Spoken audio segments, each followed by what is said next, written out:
lights went out in the old lighthouse with no exit.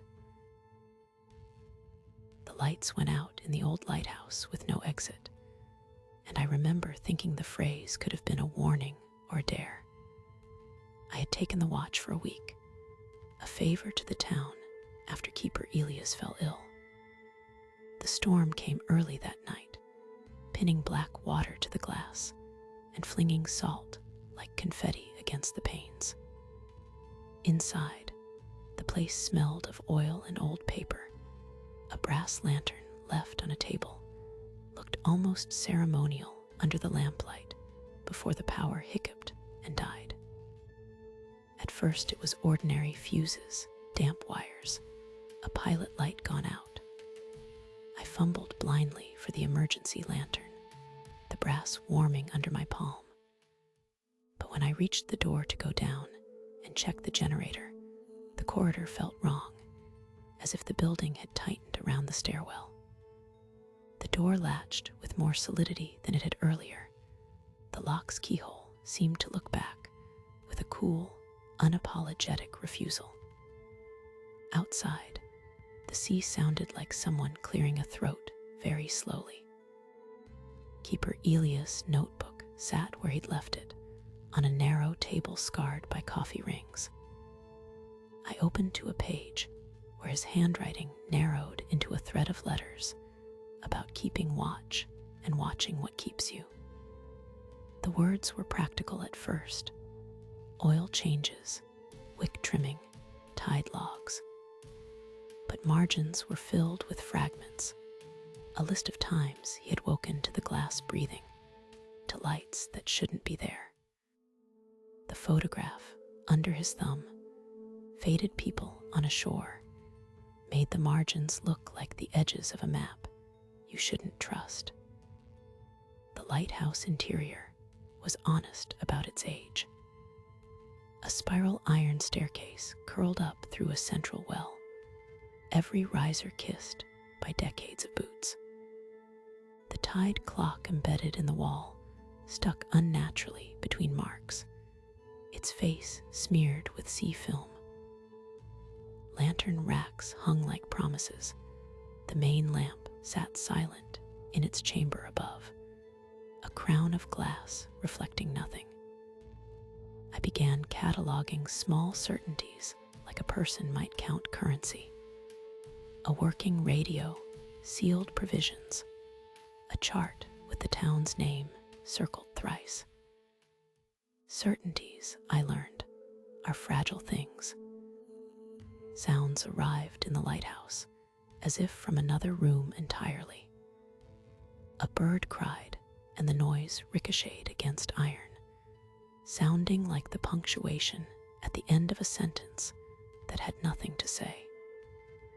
Sometimes there were steps above me where no human could be, a scrape at the metal railing, or a soft, patient tapping like fingernails counting out a rhythm.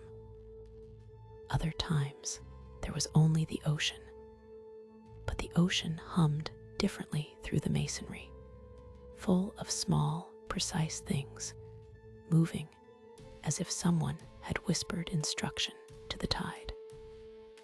I checked the lamp room with the brass lantern. The bulb was intact, but cool, and the lens wiped clean as though by habit rather than need. The logbook entries of the last keeper grew stranger the deeper I read times noted where the light had been seen by sailors who'd never passed the headland, lists of lost wrenches and keys that returned to improbable places. One page had a hurried rectangle drawn in ink, a door. Underneath, Elias had written 2 words, no exit. The letters looked like someone had practiced them until they felt inevitable. There were moments of brittle calm. I brewed coffee from hard beans, the kettle beginning to sing in that thin, resigned way that makes small tasks feel like rebellion.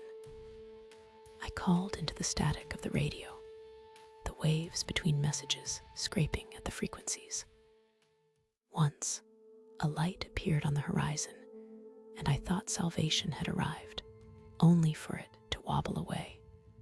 A trawler's glow swallowed in a blink. The door at the landing refused my palm again when I tried to go down. Simple resistance felt like a test that had no rules I could learn. Time became a thing measured in questions. The staircase seemed longer with each ascent. Each step owned a new shadow. Doors I had passed earlier now sat slightly ajar or shut tight, as if the building were rearranging courtesy to its own memory. I paused, hand on iron rail, and realized the lighthouse had rooms I hadn't noticed, their thresholds like folded pages, and each room remembered a different version of me. The house was polite but precise. You'd be invited to stand, but you would not be invited to leave. Elias' last entries were different from the earlier log. They began to read like weather reports made of memory. Small, elliptical notations, 3 knocks, 2:15, the glass breathes, the picture blinks. One line repeated like a talisman.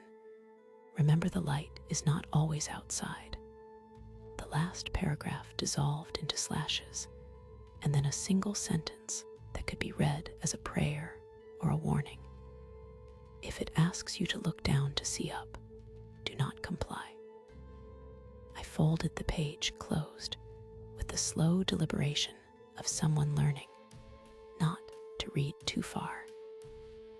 The tide clock stopped that night, every hand fixed in an indifferent gesture.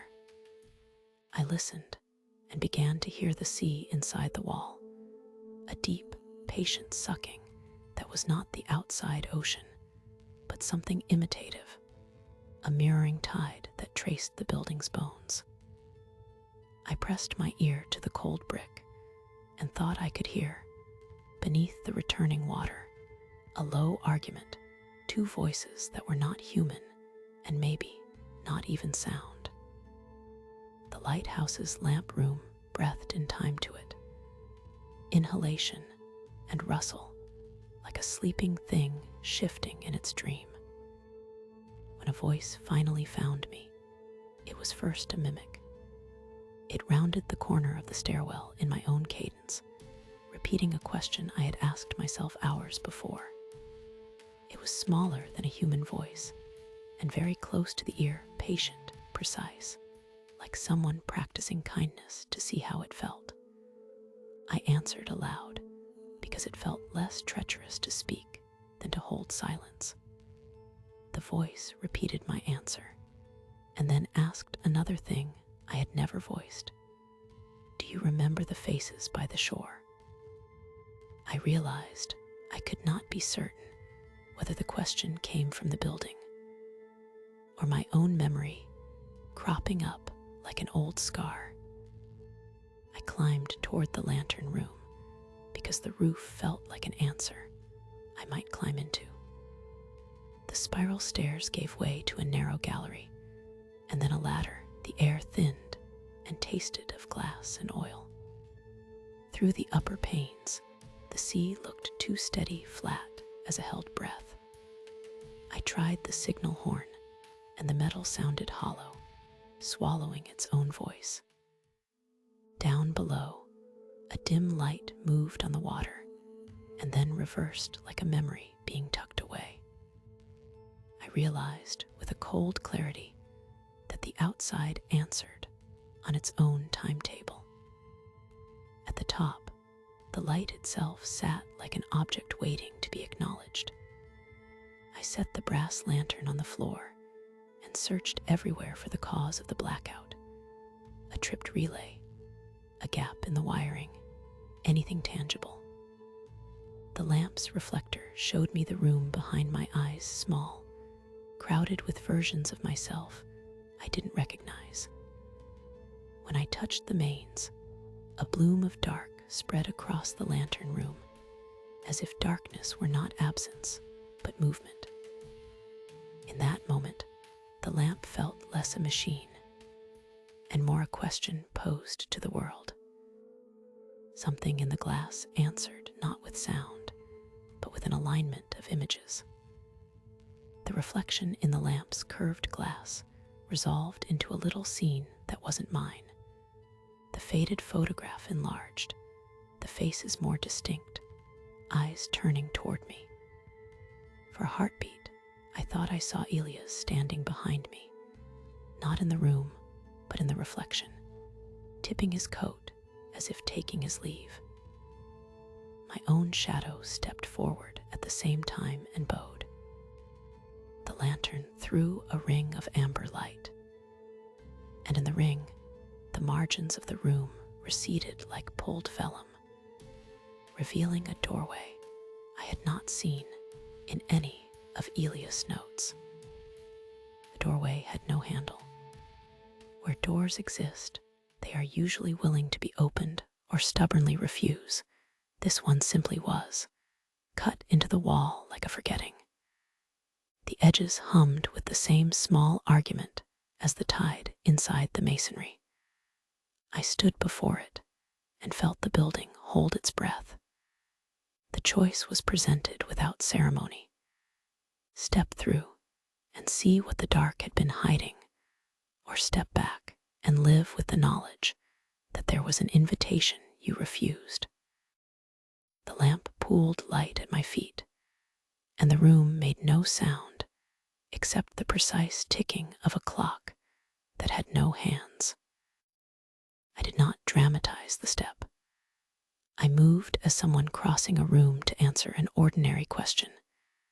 The air on the other side smelled of seaweed and old wool, and a faint hint of coffee, comfort, and refuse woven together.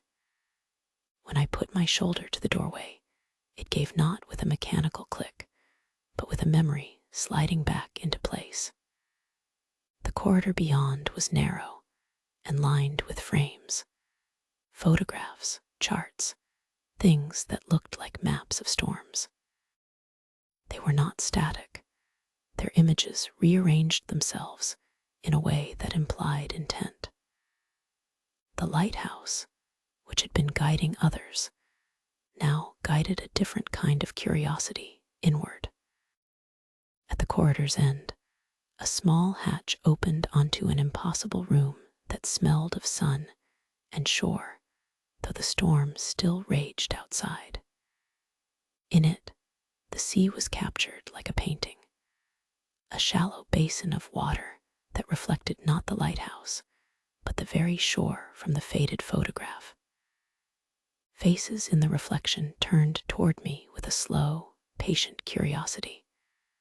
They were not menacing, they simply were. I realized then that the lighthouse had made a bargain in its silence, to keep a piece of the world prescribed in its rooms, to hold memories like captive lamps. Whether this was mercy or prison, I could not say. The next morning, or what passed for morning, the town below lit its windows against the storm, and someone came up the path. A slow silhouette on the path in a raincoat, the shape of the fishing trawler's light still rolling on the water. From the window, I could see the harborman lift binoculars and frown at the dark crown of the lighthouse. A child, perhaps, years later, would tell this story as if I had vanished in a gust of wind. The truth is simpler.